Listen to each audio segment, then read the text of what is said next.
specially dedicated to all my fellow Trinidadians.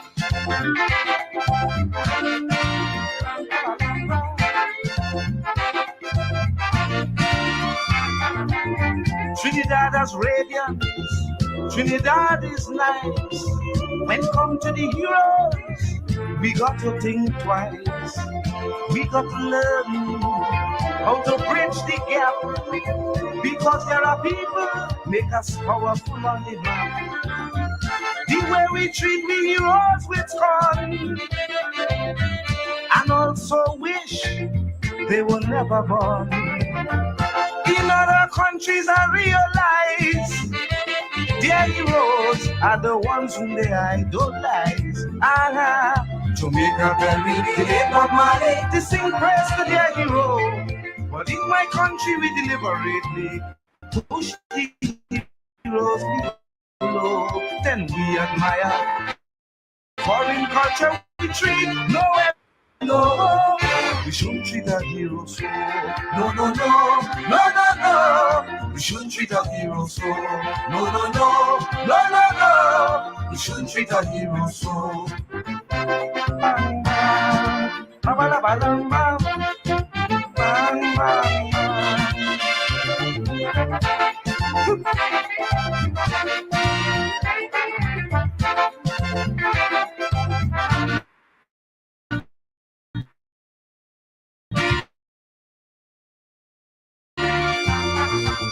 They're not patriotic at all. When they see their heroes, some will suck their teeth and depreciate them.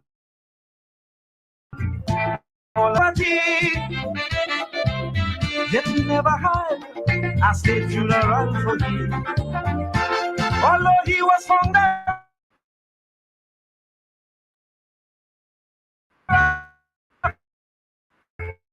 appreciation.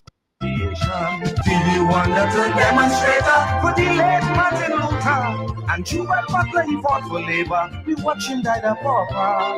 Then we admire foreign culture. We treat hero so. No, no, no, no, no, no. We shouldn't treat a hero so. No, no, no, no, no, no. We shouldn't treat a hero so.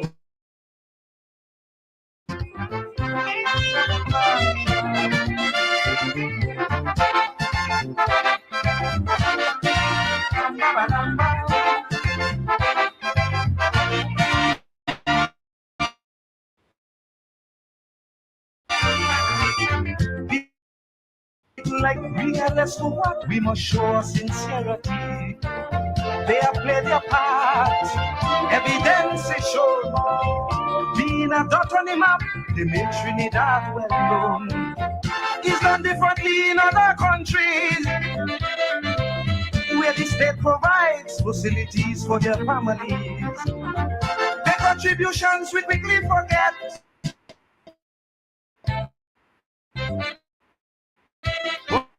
Only because we love we heroes as yet. Because they mash me up for Socrates and Zico. But in my country, Chinapu and Sammy was never treated so. Italy praise Rossi, but in my country, you would call him a weirdo. We ought to know we shouldn't treat our heroes so. No, no, no, no, no, no. We shouldn't treat our heroes so. No, no, no, no, no, no. We shouldn't treat our heroes so. No, no, no, no, no, no.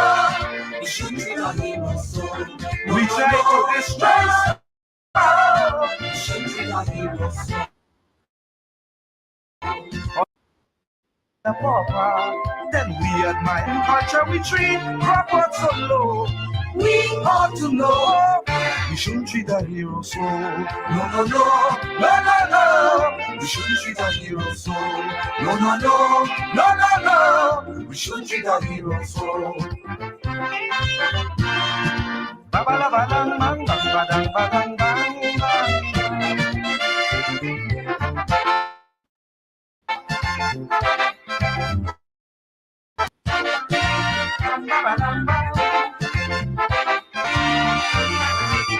People like Crawford Noel and Penny, regardless to what, we must show our sincerity.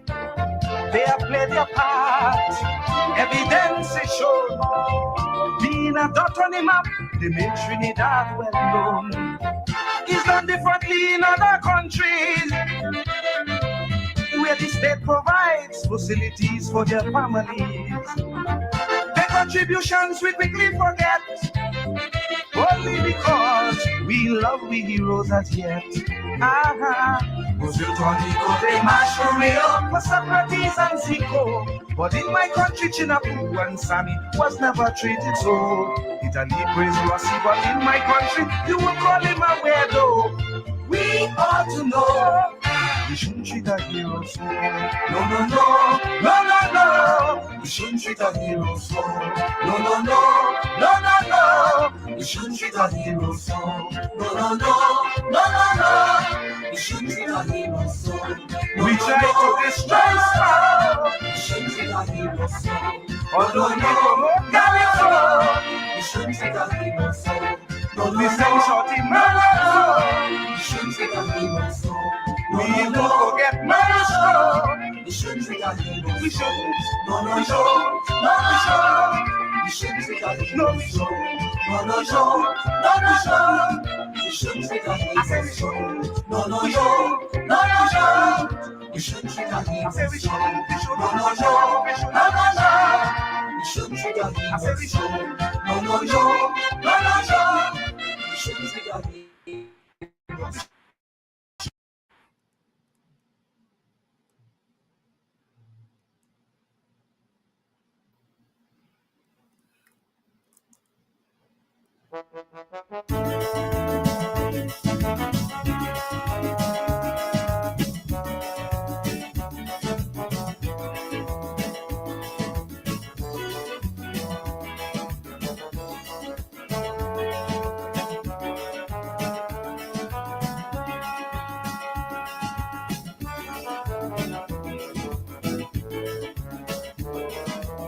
Every country, it seems, without exception, they have memorials and statues to blow your mind.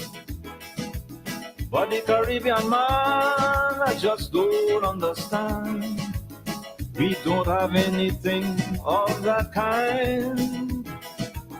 We have a lot of history and plenty famous names, but like we don't want to talk about it.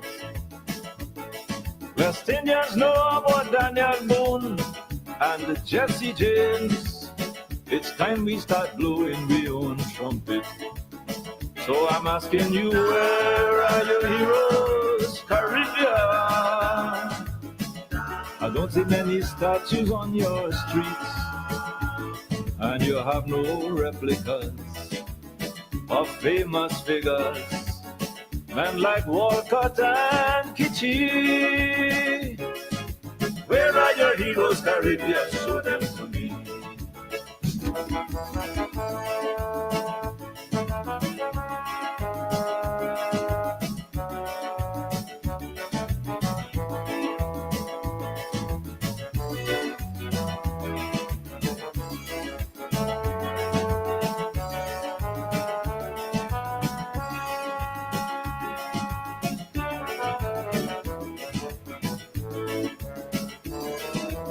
In the foreign countries, it's abundantly clear.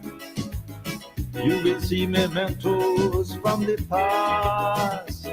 They have postcards and plaques. They have statues everywhere, whether Leningrad, Rome, or Belfast. Mickey Mantle's name is enshrined in Yankee Stadium, 'cause he was really good with a baseball bat. An Olympic gold medal, Paisley Crawford won. Most of we already don't forget that. So I'm asking you, where are your heroes, Caribbean? I don't see many statues on your streets, and you have no replicas of famous figures, men like Warren and Vivi. your heroes, Caribbean? Show them to me.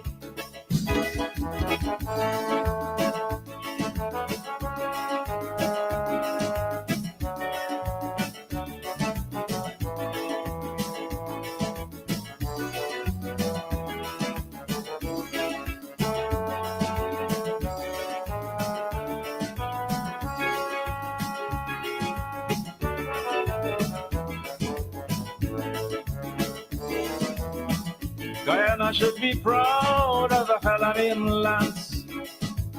They know his name in Australia and England. And every Barbadian should be given the chance to know Garfield Sobers was number one. And every Trinidadian should know of Constantine, Roger Gibbon and Sonny Ramadin. And the whole Caribbean should remember Valentine, the cricketer who helped West Indies to win. So I'm asking you, where are your heroes, Caribbean? I don't see many statues on your streets, and you have no replicas of famous figures. Men like Walcott and Birdie, where are your heroes, Caribbean? Show them to me.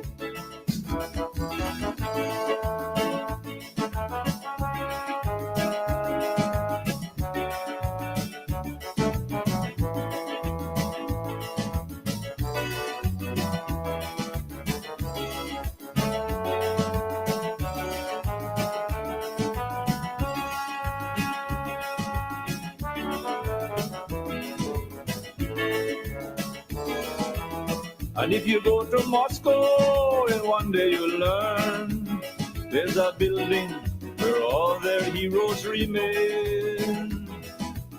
And don't talk about London, every step, every turn is a page of English history retained. Lincoln died a long time ago in history, but he is known and revered by every Yankee. The great Eric Williams just died the other day. Look, we don't forget the man already. Man, I'm asking you, where are your heroes, Caribbean? I don't see many statues on your streets, and you have no replicas of famous figures. Men like Minshall and Sonny,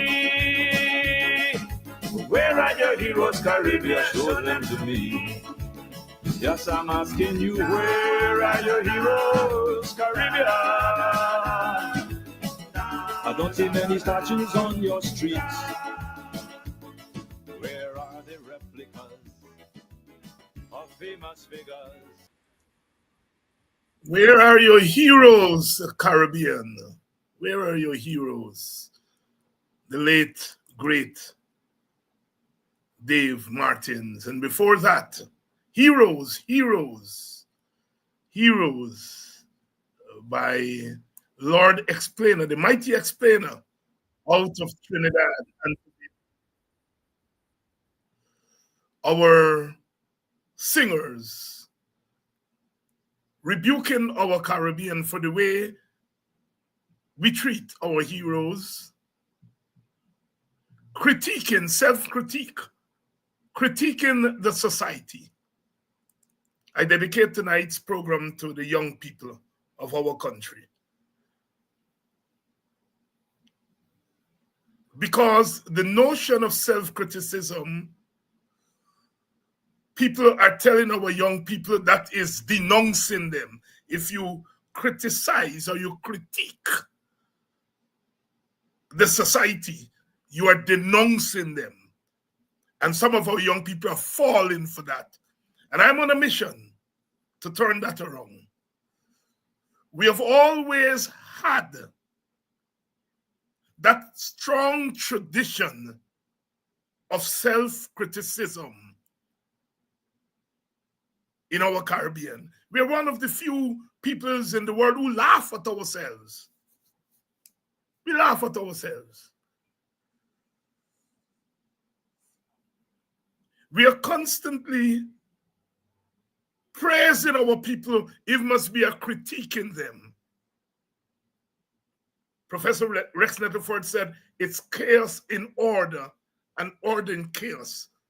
And only we West Indians can deal with that.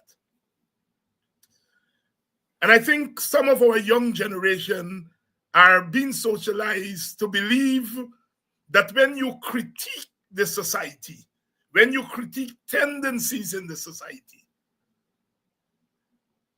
you are demeaning them. And I'm on a mission to turn that around. We have to understand the complexity of who we are, the complexity of our society. We have to understand who we are and that we are complex people, because human beings are complex and we are human beings. We are human beings. We are as complex as the ages. Good evening to all of you. Good evening to all of you. I'm dedicating tonight's program to the young people. As you know, I did that interview with Guyana Standard, and they're playing the second part of that interview tonight. And the first part, they sought to create all kinds of controversies. And I'm so moved by the scores of young people who have reached out to me. I'm moved. They know who they are. I'm going to share one or two snippets. Sometimes God don't come, but he does send. Old people, God don't come, but he does send. I was hesitant to do that interview. But I did it. I thought I would use the opportunity to say some things. Even though, as some people observe, the young interviewers thought, they were more interested in Lake Bottom. They were trying to play got you and that kind of stuff. I'm an old head, so that didn't bother me. But I think as the interview progressed, I got the opportunity to say some things. An interview should have been 30-odd minutes, 38, 40 minutes.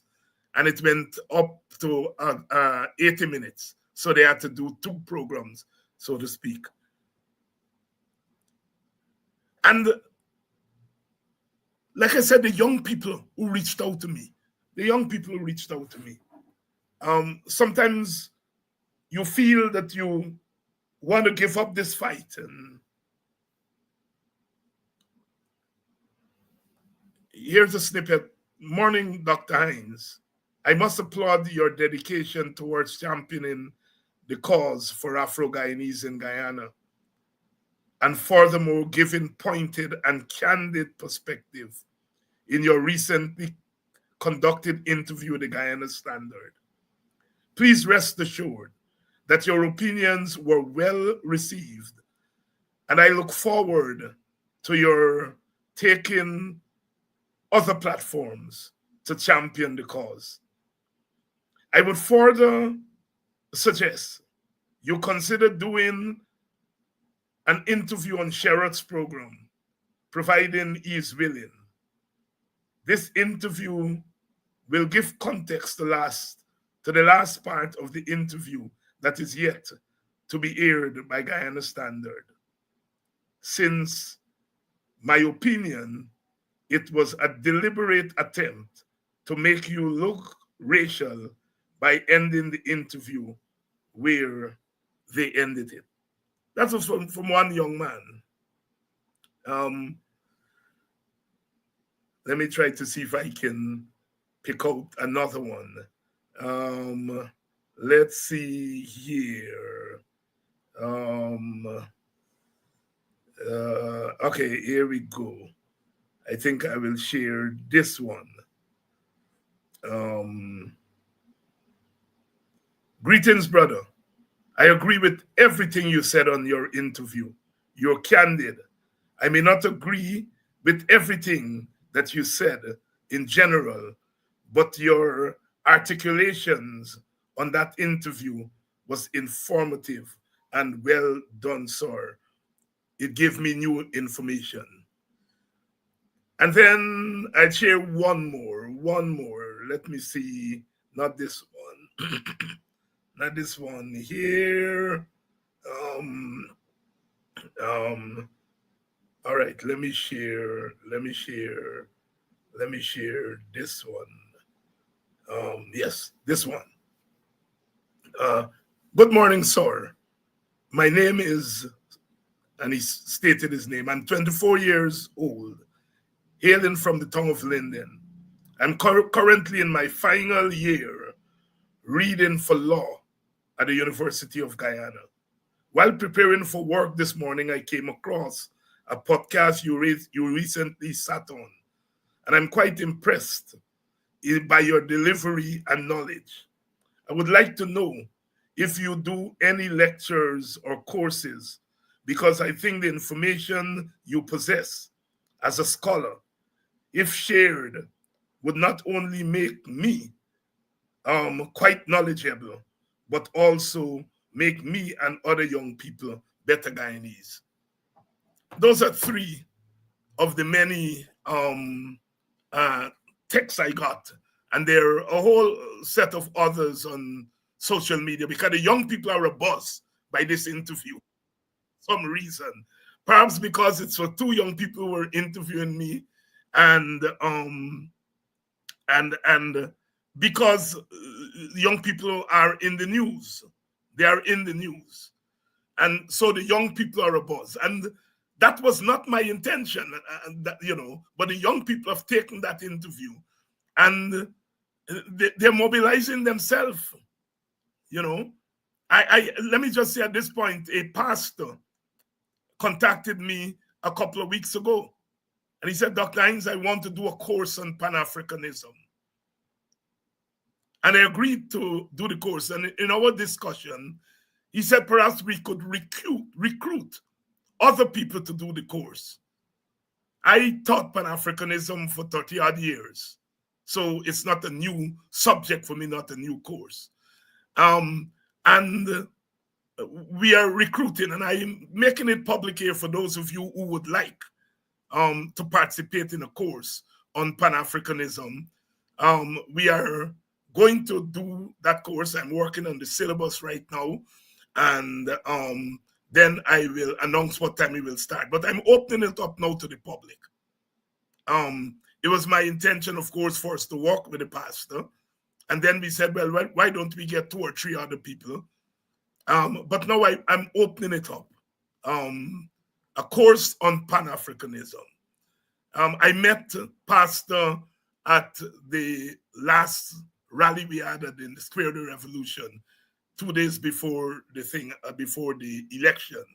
And as I walked through the crowd, as I would usually do during the campaign and meet people and so on, the pastor came to me and he said, I listened to you tonight. I've always listened to you. And I want you to teach me Pan-Africanism. I want to do a course. And of course, we followed up. So I'm opening it up. You all can get in touch with me. My particulars are on the screen there. Inbox me if you would like to join that course. I think we're going to do it over a period of 6 to 8 weeks, perhaps meeting once per week. It would be virtual. So if you wish to participate on that course on Pan-Africanism, you can enroll for that course. And I will be doing similar courses as we go forward. Time, of course, is essence, but I will be doing courses on Black studies and Caribbean studies, on Guyanese studies. So I am now retired, as I've said here before, as a professor, but I will not stop teaching. And I am grateful to the young people again who have reached out to me these past couple of days and an interview, that interview um that I did, which has sparked so much discussion among the young people. I am I am grateful and I'm humbled. Let's see here. Let's see here. Oh,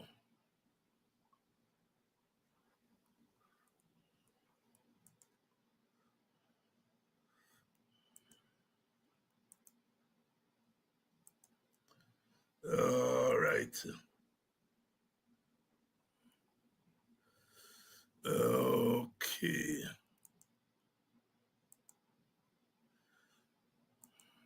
who we are having a fruitful discussion with. The first part of the discussion was posted on Wednesday, and this one, let's continue. Deal with their To what racial interests. extent do you think it is possible for an Indian man to adequately deal with the issues affecting Black people? He has to commit suicide. He has to commit ideological suicide. Okay. He has to become ideologically aligned with Black people. And I think African Guyanese, especially the younger people who've moved to win, they feel an ideological affinity with Muhammad. He's being demonized. Mm-hmm. He's being taken advantage of. They're treating him as though he can't read and write. And there's always been an impulse in our society to stand up with the underdog. I grew up in a Black community, and sometimes we had Indians at the front of the village, and sometimes them boys would be beating up an Indian boy. And people will come and say, no, don't beat the boy up. You're beating him up because he's an Indian, and they would represent him. There's always been that impulse of when you're taking advantage of people. People, not only Black people, I think. On that point, yes. why do you think that the Black people didn't get that impulse for Aubrey Norton? Because he has been beaten up on. Yeah. Why didn't the Black people feel that empathy or sympathy for him? 77,000 of them voted for him. Don't forget that. Yeah, but overwhelming you mean why more? Yeah. Why more? You see, look, our country, especially African Guyanese, we see our leaders in class terms. We've always been more comfortable with the lawyer, doctor, the elite leaders. Like you, the elite. Well, I am a new elite. Okay. Right? I'm the elite who come out from the nigger yard just yesterday. Okay. There are elites who came out last week. That's it. Right? And we have always, you take a place like Jamaica. Jamaica did not get a phenotypically Black prime minister until 1993, P.J. Patterson. Before that was Bustamante, Norman Manley. After that was Seaga, Manley's son, Michael Manley. These were all what we call brown men, mulatto, half white, and they did not elect a phenotypically Black person to lead them until 1993. And you can't be more Black than Jamaica, right? Look, so you're saying Aubrey Norton basically didn't fit the bill of what Black people like?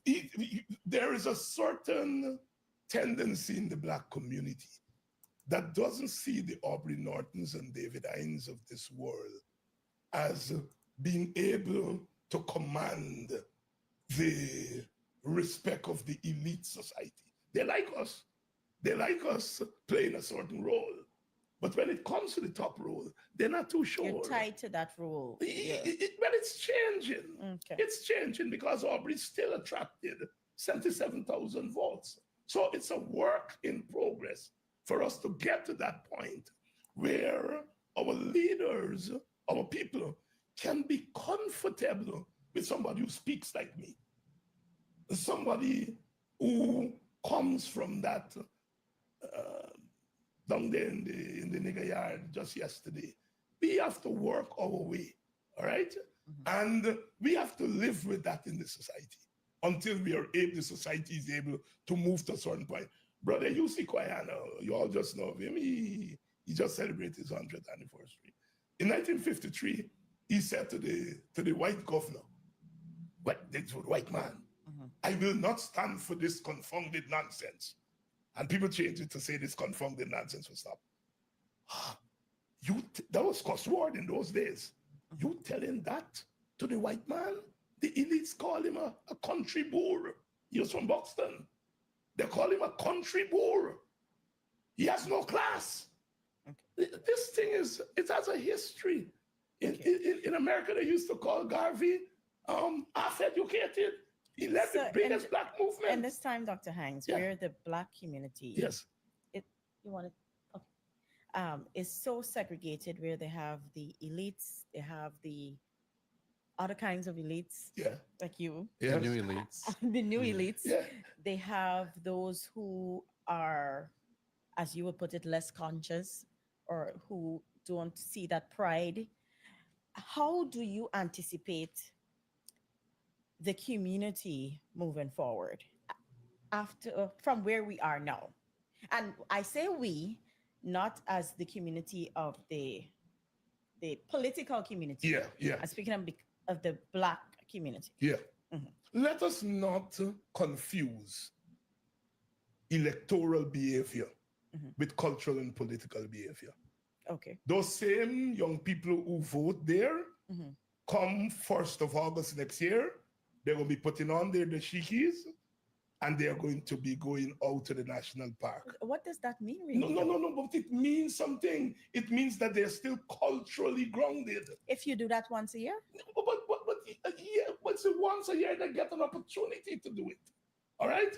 They do things in their community. I Okay. live in Buxton. Mhm. They do African things there every day. Okay. They go to African churches. They do kwekwe. These young people do not believe they stop being African. What they did is their political behavior by voting. They voted not with the majority. They've peeled away half of them. You can say it's half of the community. Half of them have said, look, politically, we're going to vote differently. And look at it. African Guyanese gave 77,000 to the PNC / APNO. They gave Mohammed about 90,000. Mhm. They gave Amanza 4,000. Mhm. They gave Miss Brooms 1,000. Mhm. They give the AFC 3,000. They give the PPP a couple thousand. Mhm. African electoral behavior has always been plural. Has always been plural. Mhm. They give most to the quote-unquote black party, but they've always historically shared their votes around. It's nothing new. I belong to the WPA and Walter Rodney came back to this country. African people voted PNC, but they were on the street with Rodney. You have to understand the nuance. So in you the don't society. think there's some sort of connection between the state of the African community and the fact that even though you see that it was at your own peril, you could not come together for a political purpose? It is something that we have to work on, right? I want to be careful because I don't want to be accused of condemning these young people, because I think these young people took a rational decision, because I believe that human beings are rational beings. And so therefore, they took a rational decision.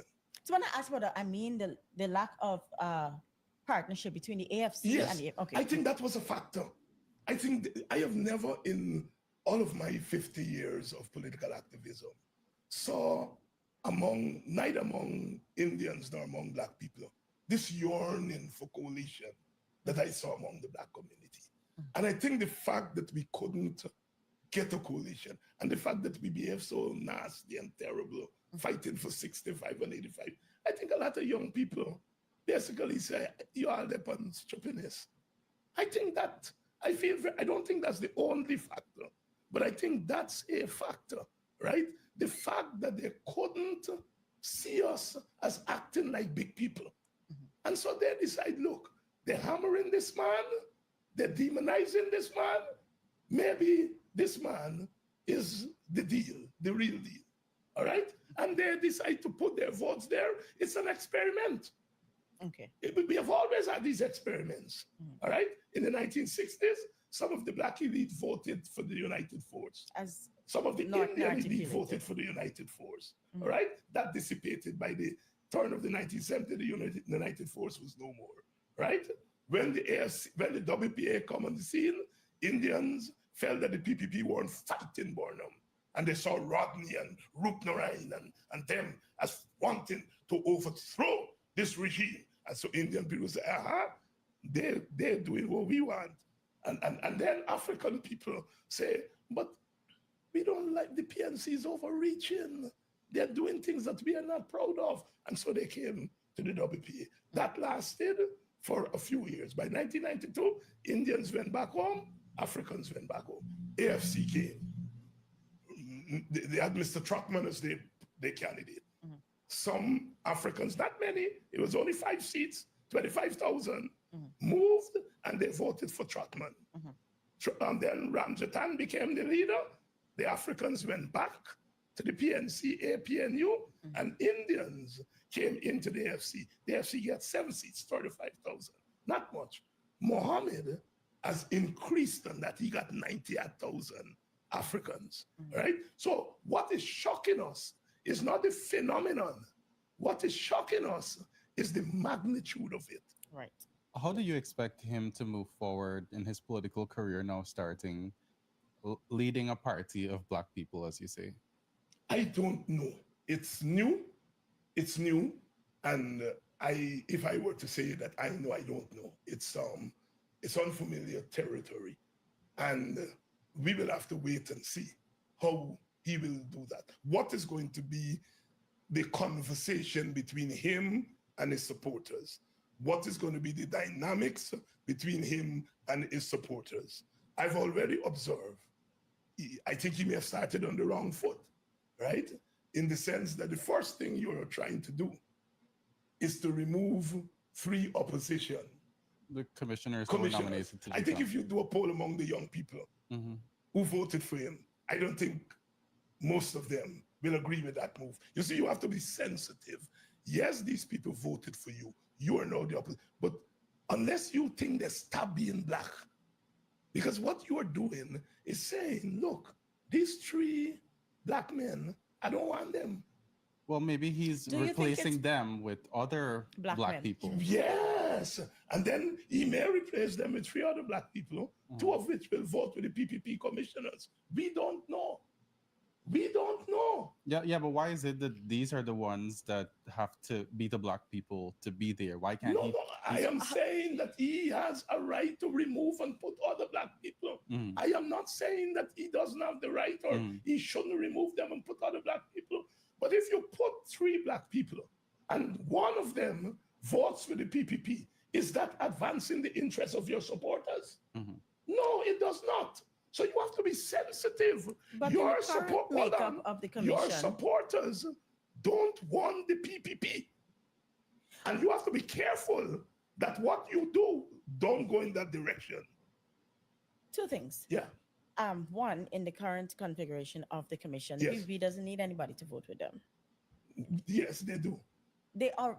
Well, If you change the chair uh-huh. and you get a neutral That's what chair. I said in the current in the configuration. right, but you have to think that the chair is not going to be there very long.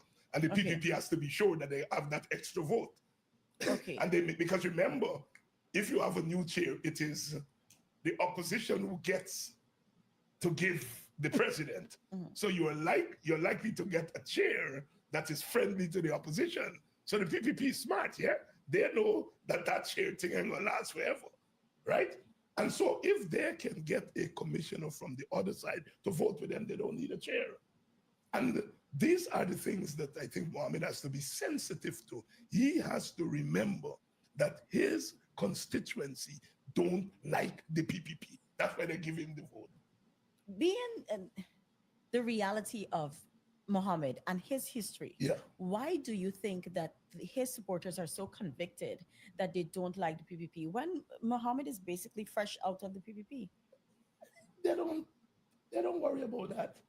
Just as how they don't worry that the Americans charge you for smuggling. There's a way in which the present generation see things like corruption. They don't think it's this big moral thing as my generation feel. You know, they make a distinction between the corruption of government officials and the corruption of an individual. A man gonna make money, a man gonna eat the bread. You hear that all the time. They are adamant against official corruption, thieving from the government. But if you, as they say, use your smarts and get rich, they're not. The present generation is not too offended by that. They're not too.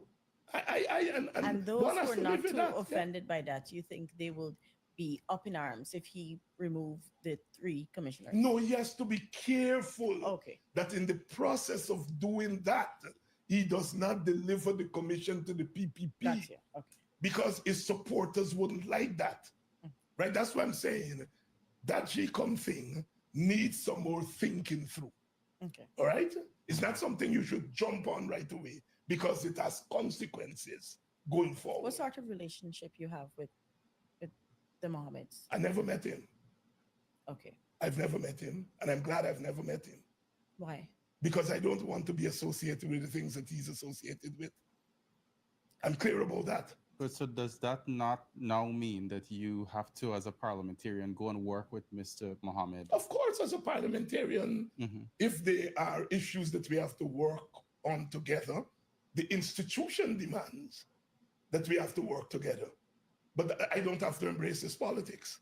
When I came into this interview, the major clarification I wanted was what, well, I asked it whether there was a conflation of people, Black people who leave the PNC or APNU, because sometimes it seemed to a lot of the young people I speak to, Black folks too, that people who criticized some of those persons who left the APNU were saying that the only right way to be a conscious Black person is to support the party that's traditionally the Black party, and that you cannot support the PPP as a Black And be person. conscious. I do And not. be I do not conscious. share that view. Okay, yeah. I do understand not that. share that view. People have imposed that view on me. I do not share that view. Okay. Do you like Nina Simone? I love Nina Simone to be young, gifted. Okay, no, because And- like I know she has a song, Misunderstood. Misunderstood. Yes, that's one of her classics. Don't let me be misunderstood. Yeah. That's one of her. yes. No, I mean, Do you think you're generally misunderstood? my type, my tendency, is always misunderstood. The history shows that. Malcolm X, who today young people almost worship, in his time he was misunderstood. He used the term house slave. He was one of the first Black leaders Yes. to use that term. Yes. And they said he was a racist and so on. Dismiss him. Now he's a rock star. When I teach Black politics in the United States, and I teach all the Black movements, the first Black movement that the young people, 18 to 22, mostly identify with is the Black Panthers. Gun in hand, ready to shoot down honky and to do battle. Young people identify with a certain kind of swag, right? And so on, right? You have to And you go to swagless. yeah, you have to go to pains to sell them Dr. King. All right? They don't readily embrace the Dr. King. So what I'm saying is that when you are young, right, you're radical, right? I remember as a boy in Buxton, Walter Rodney and Clive Thomas and them would come to speak. And we boys and girls, we would want to hear Walter Rodney because he was, and so on. But the older men would come out from the back damn early when Clive Thomas came to speak. You say, why they want to listen to Clive Thomas? Later on, Clive Thomas was talking economics. He was talking cane farming. He was talking farming and the economy, their daily lives. And so it's not that they didn't want to hear Rodney, but Thomas and the economics of sugar was near and dear to them. All right? And so our type is always misunderstood. 40 years, 50 years from now, some people may look back and say, David Hines was right. You know what I mean? An Indian man stopped at the line top the other morning where I live there. And he came out, he said, Dr. Hines, I want to say something to you, but I hope you don't take it the wrong way. I said, what? He said, why Black people so stupid? I said, what do you mean? He said, they've left their own house and go vote for somebody else's house. And I said to him, you haven't offended me, but I don't believe they are stupid. He said, man, that time just stifle your conscience. He said, by the way, I wouldn't believe when Jack Dio said he was a racist, but now I will realize a sense you've been putting them black man head. So the Indian man is saying that don't only listen to young black people, listen to Indians and how they think about the black behavior. You'll be shocked. You would be shocked. It's interesting that he'll be so comfortable having such a conversation with you. If what? It's interesting that an Indian man would be so comfortable telling you black people stupid. But you heard what he said. I hope you don't take it the wrong way. Okay. Right? And I had to tell him, no, they're not stupid. They made a rational decision. But you see, that Indian man is now saying, well, if these young black people can stray, what about our young Indian people? I wonder if they're next. And Jack Dio said it.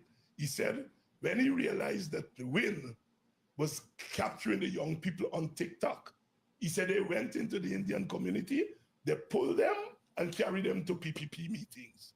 Okay. Jack Before Dio we go, that. I want to know your view on Ganesh Mahibal.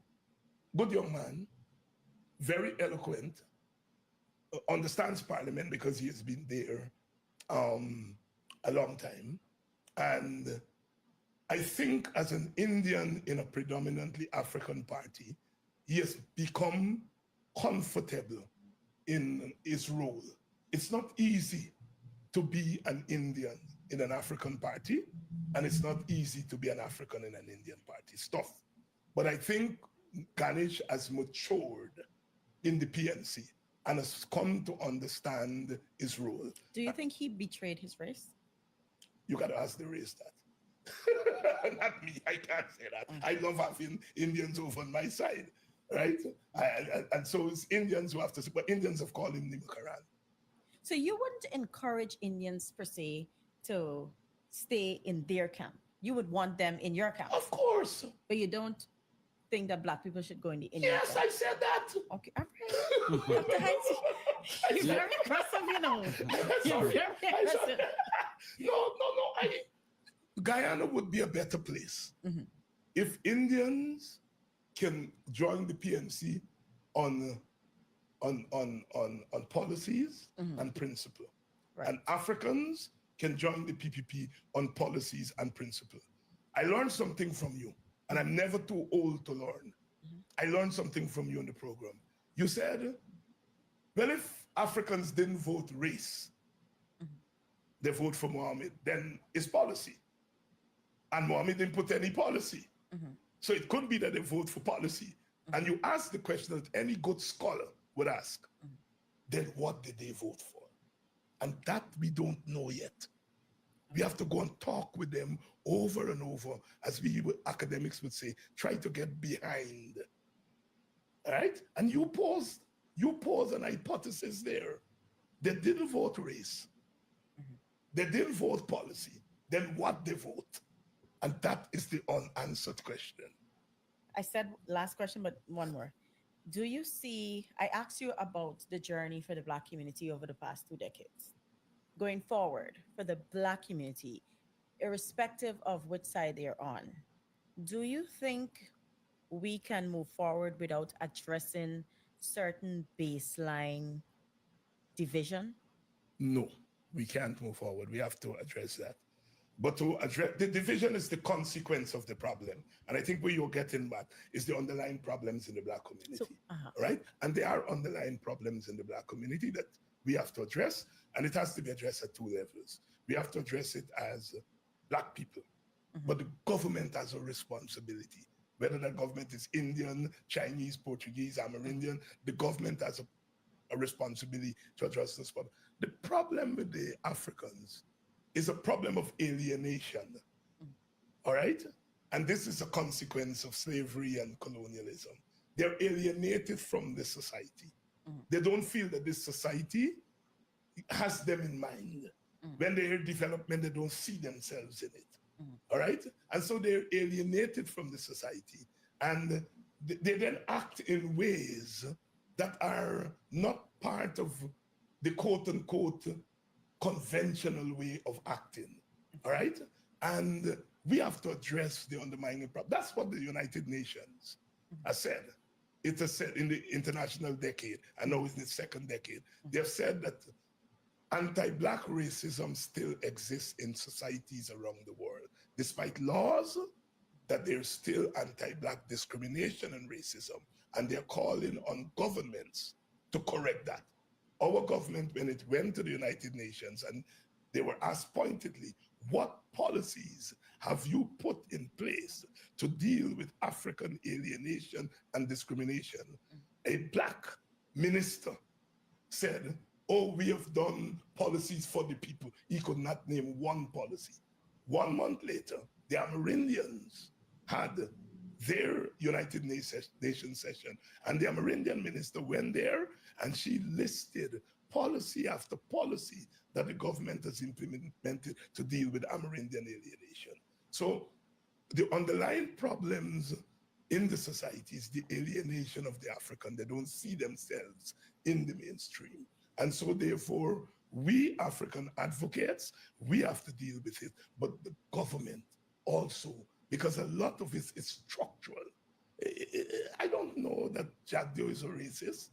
I've never heard Jack Doe said, I believe in the superiority of Indians. But do you believe that the PPP oppresses Black people? I believe the PPP government policies have resulted in the further discrimination and alienation of the African people. The PPP is not a person, so they can't discriminate. It's an organization. Yeah. And it's an organization that's made up of people of different races. So to say the PPP is discriminatory or the PPP is racist, you're giving the PPP the designation of a person. Okay, but it's the leaders of the party who make that policy Yes. that discriminates. Yes. And in that sense, they're embracing structural racism. Okay. Freddie Kissoon once said that Barry Jack Doe was what he called an ideological racist, and Jack Doe took him to court. Jack Doe, who called me racist every day, I should take you to court every day. Freddie Kissoon said he was an ideological racist. He took Freddie to court. What Freddie was actually saying is that you have embraced an ideology that has led to the further discrimination and marginalization of Africans. And he went to court. And I appeared as an expert witness because there are very few of us who have taught and studied race. And I appeared as an expert witness to explain to the court what race and racism are. And I was cross-examined by the great Bernard DeSantis, right? And I don't think I come out too badly, right? Freddie settled with Jack Doe out of court. So the case didn't go to its logical conclusion. And I am making that argument that I do not know that Jack Doe feel that Black people are inferior. I can't know that, all right? What I do know is that he presides over a government or successive governments that have done little or nothing to change the dynamics of the African Guyanese community and to bring them into the mainstream of wealth accumulation, into the mainstream of education accumulation. The dropout rate is 50% in high school of all Guyanese, and I rather suspect it's higher in the Black community. And as a government, you have done nothing to stop that. In fact, your policies are leading to further militarization of African. In that sense, you are an ideological / structural racist, or you're embracing structural racism. But I don't know at the level of the individual whether you're a racist. I don't know that. I can't know that. But you obviously know that I am a racist because he's either doesn't know what the definition of racism is, or he's being willful. Okay. But I will not call him a racist because I don't know that. Thank you, Dr. Hanks. If you allow me to close with one more question. A Partnership for National Unity, it started out as a multi-party coalition that had multi-ethnic appeal. Would you say that the parties in the APNU and the relationships have stripped away to a point now when the APNU is no longer seen as a multi-ethnic party, but as a Black party? The APNU is not a party, as you started out by saying. A partnership. It's a partnership coalition of parties. And the APNU was not multi-ethnic. It was the APNU AFC that was multi-ethnic. it was the AFC that brought the Indian votes into the 2015, not the APNU. All right. So the APNU was never multi-ethnic. It was multi-party. It was multi-ideological, right? In the sense that you had the PNC, you had the WPA, you had the Justice Party, you had the NFA, and so on. You had GAP in those early days. So it was multi-party, it was multi-ideological, but not multi-ethnic. It's when we joined with the AFC that the AFC brought the Indian ethnic component that made the coalition then multi-ethnic. And so the APNU, what is left of the APNU is really the PNC and the WPA. You have not the NFA is still there. Brother Sheikh, he's going to be Sheikh Yassin. He's represent Kit Scott Party, Right. Oh, right? right. And he's representing that party in the regional thing, not in not not nationally. But the AFC, the APNU has always been really PNC and WPA for the most part. The other parties were there, but those were the two discernible parties. And the APNU, the WPA is not part of the APNU. No, it No, isn't. we have not rejoined the APNU. So what The happened? APNU here was an electoral coalition. Oh, An electoral coalition. So for electoral purposes, we use the APNU name brand. PNC doesn't have the same name brand as APNU. The WPA doesn't have the same. You ask, so in Parliament, you're representing APNU. I'm representing two formations in Parliament. I'm representing the WPA and the APNU. Okay. Right? There are really 5 parties in the National Assembly: PNC, PPP, WPA, WPA, Win, WIN, and Forward Guyana. and Forward Guyana. Okay. So I am working on 2 things. Again, people say Norton appoint me. Norton didn't appoint me. We had a pre-election pact with the PNC.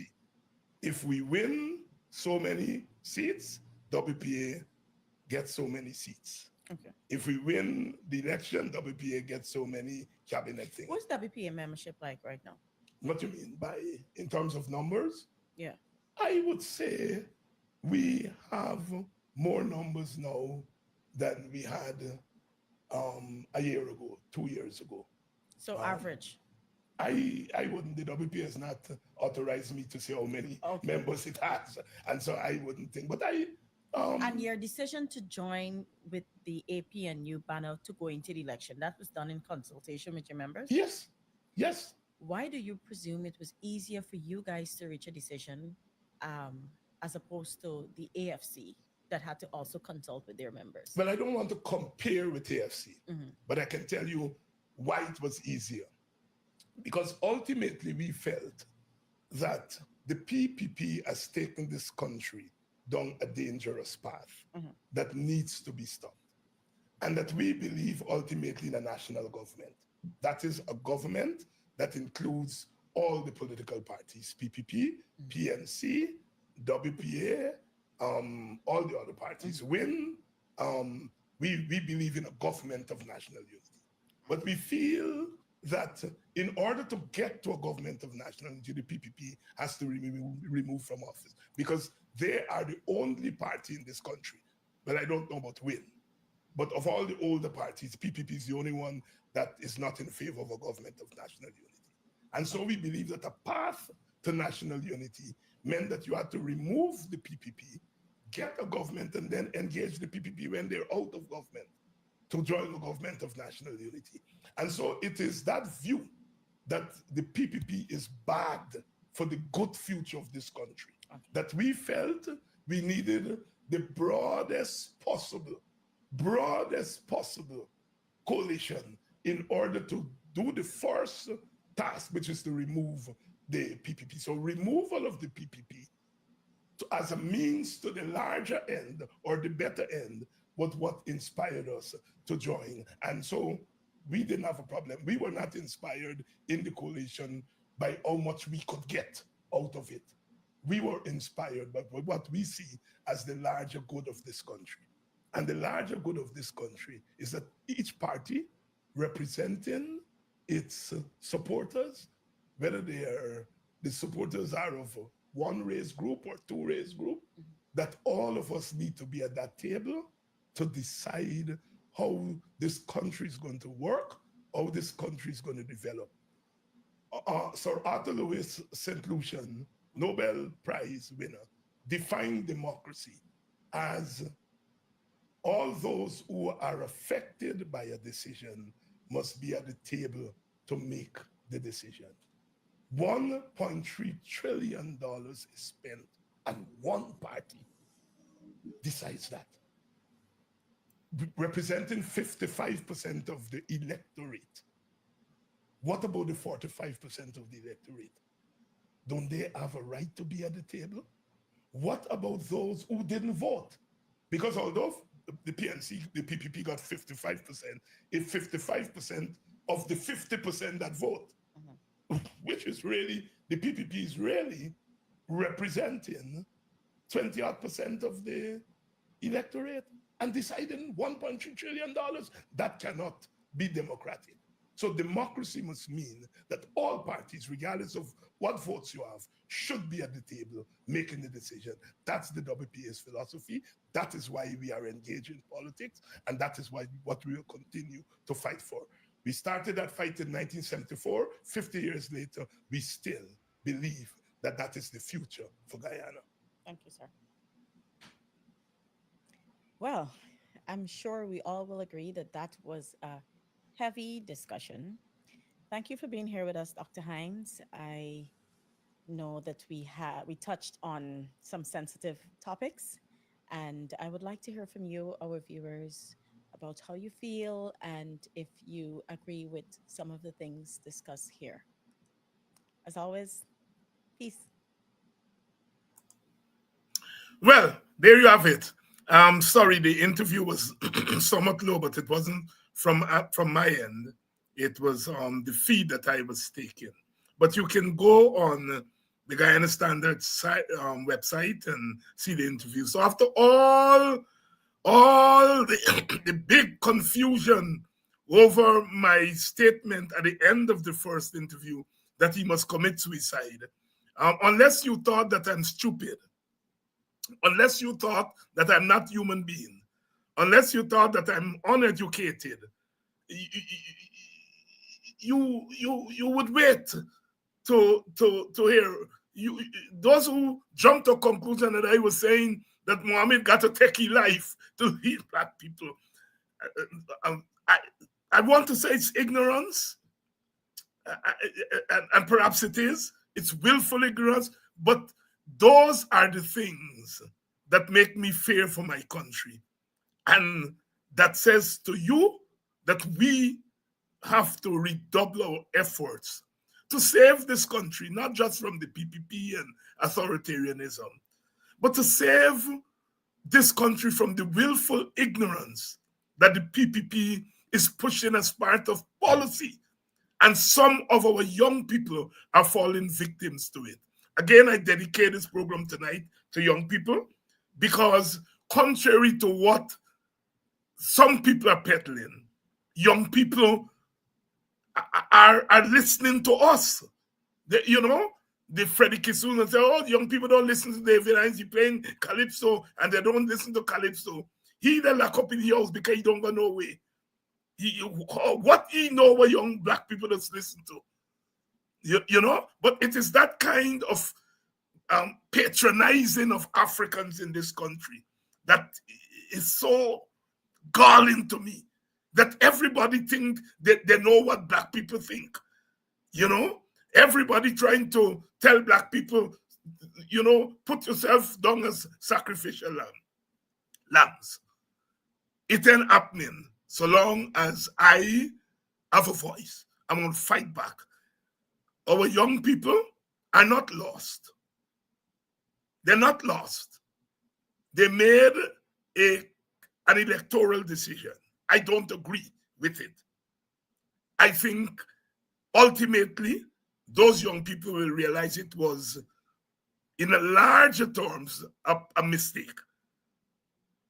Electorally, it may not be a mistake, but in the larger mix of Guyana, it could have consequences, right? And so we have to work on it. I hope you all were able, well, you all are here with me every night, so you all know my views. That interview was nothing new from what I've been saying over and over again. But since they decide that I am the most controversial public person in Guyana, they go with it and they make me more known and put my views. If one thing that came out of this interview is that they've planted me in the minds of young people, I thank them for that. It may not have been their intention, but by focusing on young people and thinking that young people are alienated from people like me, what they have done is to give me relevance in the minds of young people, that young people now would explore my politics, our politics more. And I thank them for that. I notice, you see, look, this Lick Bottom story, they know themselves, you know. They know themselves. And as I said last night, that they know who they are. And they're trying to conflate themselves with the larger society. And they are not. The larger African community, sorry, not society, the larger community. The larger African community don't want them. Don't want these chaps who have you there with your family all the time. And then you get all the sweet. And then all of a sudden you gone over to a next family and say, you were never happy for 50 years with your family. But you go over to the next family one day and you're happy over there. Who is supposed to believe that? Who is supposed to believe that? What you're in fact doing is saying that your own family is not a family. Your own family has no love. And you're going where love is. What can be more racist than that? You are bought in to the stereotype, the racial stereotype, that black people crude. They ain't got no love. And that you know gone over there and you discover love. And that is why I reiterate. I don't care who join wherever they want to join. But when you go over there and saying that my community, my people ain't got no love, that you discover love in the other place. Now, I have no doubt that there may be love in the other place. So I am not taking task with your love that you're enjoying over there. But to then say that your people have no love, you're taking away their humanity, because it is human to love. And that is what racism is. I'm going to hammer, and teach this country what is racism. You go over on the other side. You may find some love over there. So I'm not contesting that, because those people over there are human beings. And I'm sure they have love. But to then say that your mama who gave you birth, who raised you, who scrub your skin, dig out wax from your ears, take out bubble from your eye, make you who you are, that she got no love, that is what I'm calling lick bottom. That you feel you have to grovel over there. And that's where the term ass licking and lick bottom come from, is the way the African or the Indian or the Portuguese or the Amerindian who grovels once he or she goes over to the other side. Your people have no love. You never feel love in the PNC as you're feeling in the PPP. So the PNC is not a piece of wood. The PNC is made up of people, members, supporters. And you find no love? Come on. And that is what I'm fighting. I'm fighting, if you want to go where, go where. Go where. If you feel that that's better for you. But don't when you go where, then say, where you come from, ain't got love, ain't got soul, ain't got humanity. And that is the anti-black racism that is becoming so seductive to a small group of African, mostly young people, but not all young people, mostly men, but not all men. That is what we have to fight against. Not people going, because some of them will go and they're going to come back. The other people just go and come back. So it's not the going that is the problem. It's having gone. Having gone. What you are saying about your own mama, your own daddy. Huh? So here we are, brothers and sisters. The struggle continues. And we are going to continue to do this and do this because we got the future of this country. And I thank all those young people who looked at the program and are feeling that the program opens up for them new ways of engaging our society, new ways of engaging the world. This may well be a pivotal moment for our community. As I said, I'm going to start a course on Pan-Africanism in another couple of weeks. And if you want to enroll for the course, it's going to be virtual. Please get in touch with me. Inbox me, email me, WhatsApp me, and we'll make sure that you get into the course. While I will conduct the course, I will have guest lectures from other African Guyanese, African Caribbean scholars. So it would be not just myself, although, like I said, I will spearhead the course. But and this is the beginning of an education initiative on the part of Politics 101, with support from the WPA, support from African Guyanese organizations, that we will start the education process. We will start. I have gotten permission from the WPA to engage in this kind of work. I'm not doing it as WPA, but that's my party, right? And my party has given me the time to engage in this kind of work. I'll be doing it under the auspices of Politics 101, and we are going to take it from there. I'm going to enlist the participation of other scholars and activists to serve as instructors on these courses. So we start with Pan-Africanism. Those of you, please enroll for the course. I'll see you all next week.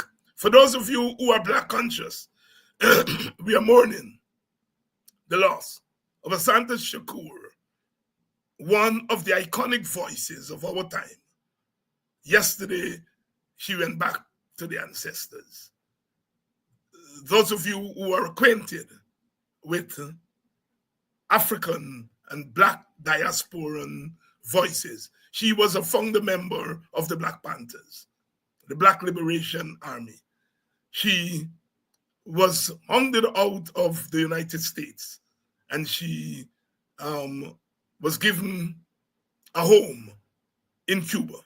Was given a home in Cuba. I think she has been there from 1984. She was given asylum in Cuba.